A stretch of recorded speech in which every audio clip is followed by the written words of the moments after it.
Go ahead. You know what? I think we can be a great basketball team. I know we can. And so I'm going to keep pushing and driving.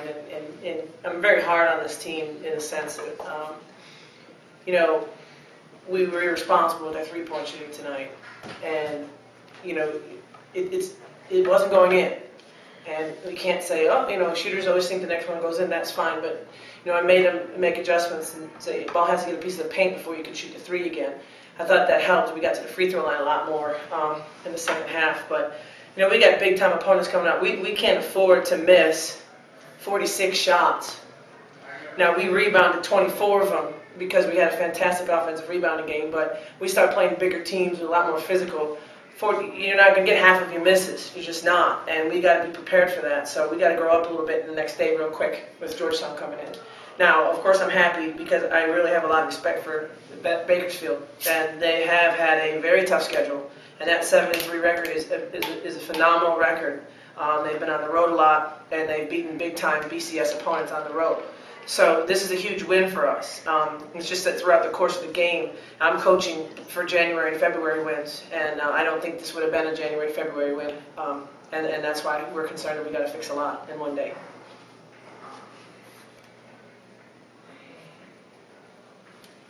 The score was 22-22. Their 7-2 record coming in looked pretty good, and I don't know if you were worried, but then what caused the change at the end of the first half? Yeah, Selena Archer was huge for us. I thought that was an obvious substitution in the fact that there's a huge target in the paint. It's not very hard to get a piece of the paint if we put Selena in there. I thought she only had one assist, but it opened a lot up for us. The other thing was Mo was out for a little bit in the first half, and when she came back in, her and Stroman, they had 15 offensive rebounds for us. So it doesn't seem as bad because you go down the court and you're missing shots, but they're saving us. And, they hit the offensive boards very hard when we got behind. And these two were unbelievable offensive rebounders. So we were getting off our empty possessions. And but, like I said, that's something you love as a coach, but you can't count on it. You want to have a better shot selection, and that's something we'll grow through as a team. But I thought Selena Archer and then Mo and Stroh rebounding was the difference at the second half. Yeah, Morgan, can you just talk about the rebounding today? Be able to get a lot of offensive rebounds under there?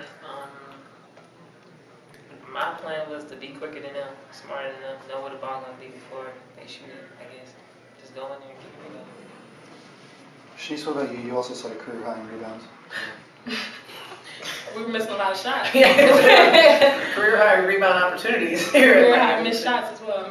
We were missing a lot of shots, and I just knew we were missing, so I just kept crashing the boards. We were only sending one back, so four was going to the boards anyway. So. That was a big part of the game when they're a great offensive transition team, and sometimes they leak out. And so it was a chess match between the two teams out there. Like, we were going to send 4 to the offensive boards. Sometimes they aren't even sending 4 to the defensive boards. So they were trying to get a fast break on us, and I thought we won that. We hit the offensive glass hard, and they only had 6 fast break points. So our one back did a great job. Sylvia one time was back and had a heck of a play, took a charge. Steph Peterstrom did a great job of containing their transition. So 6 fast break points for them is very low. They're about 26 points a game in the fast break, so that was a big part of it. So to the fact that we offensive rebounded and stopped their break, that was, credit to Coach Keeger for the good scout. That was a big part of the game plan. I thought Steph had a very good game. She did. I don't know. 1 for 9 doesn't seem like it, but her second half, Steph's second half, her first half, she was a little rattled, and they're all a little bit funky because they're getting ready for exams, and it's always a tough time.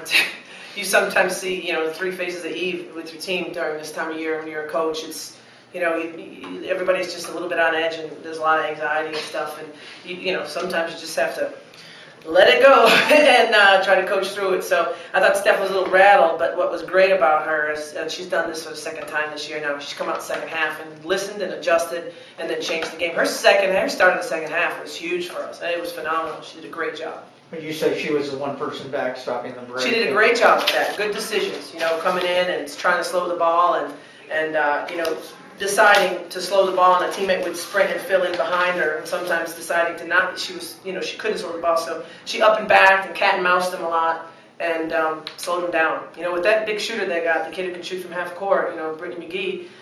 It's hard in transition because sometimes the 40-foot three-pointer is more threatening than the kid 6 foot away going to get a layup. Sometimes you have to choose shooter, and that's difficult. They did a nice job. Now, you had obviously, I don't have the thing, I do have them here, but you controlled the boards, particularly offensively, and you were taller, I think a little bit. Georgetown, what do they offer in those terms?